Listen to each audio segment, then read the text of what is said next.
آپ کبھی نوٹ کیجئے کہ کسی فقیر کے پاس جب آپ جانا شروع کرتے ہیں وہ آپ سے کہتا نہیں ہے کہ دنیا کی محبت چھوڑ دو، لیکن حیران کن طریقے پر انسان کے دل سے دنیا کی محبت نکل جاتی ہے۔ ایک ایک روپیہ پہلے بڑی احتیاط سے آدمی خرچ کر رہا ہوتا ہے، کسی کو اگر دینا ہے تو اس سے پہلے تمام اپنی ضروریات پر نظر ڈال لے گا کہ اگلے 15 دن میں کوئی ایسی ضرورت تو نہیں جس میں 1 روپیہ میں اس کو دے دوں تو وہ ضرورت رک جائے میری۔ لیکن فقیر کے پاس جانا شروع ہوتا ہے انسان غیر محسوس طریقے پر، 2 سال 4 سال کے بعد دیکھیے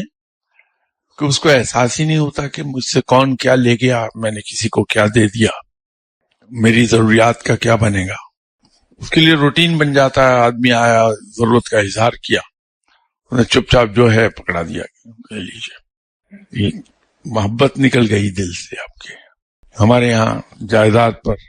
جھگڑے ہوتے رہتے ہیں، جائیداد کی تقسیم پر، وراثت پہ۔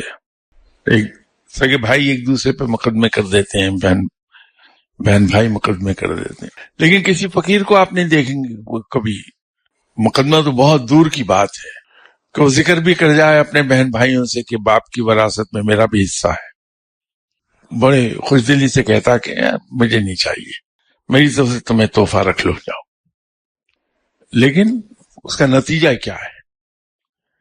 کہ رب تعالیٰ بے پناہ اسے عطا کر دیتا ہے، اپنے خزانے سے اس طرح عطا کرتا ہے کہ سبھی لوگ دیکھ کے حیران ہوتے ہیں کہ یہ اس کے پاس کہاں سے رہا ہے۔ یہ مرشد کھیل کھیلتا آپ کے ساتھ کہ آپ کے دل سے دنیا کی محبت نکال دیتا ہے۔ تو یہ تربیت ہے جو مرشد آپ کی کر رہا ہے۔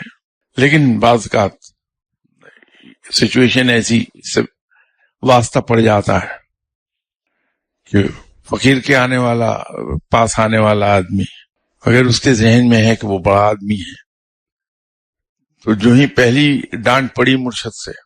وغیرہ تم کون ہو میں کون، تمہیں میں کیا سمجھتا ہوں، میں جا رہا ہوں، السلام علیکم۔ لیکن وہ اللہ کی رحمت ہے فقیر کے لیے کہ ایسا آدمی جو اس سلسلے کو برداشت نہیں کر سکتا ہے، اس کے معاملات کو برداشت نہیں کر سکتا، اس کو شروع ہی میں رب تعالیٰ نے علیحدہ کر دیا اس سے۔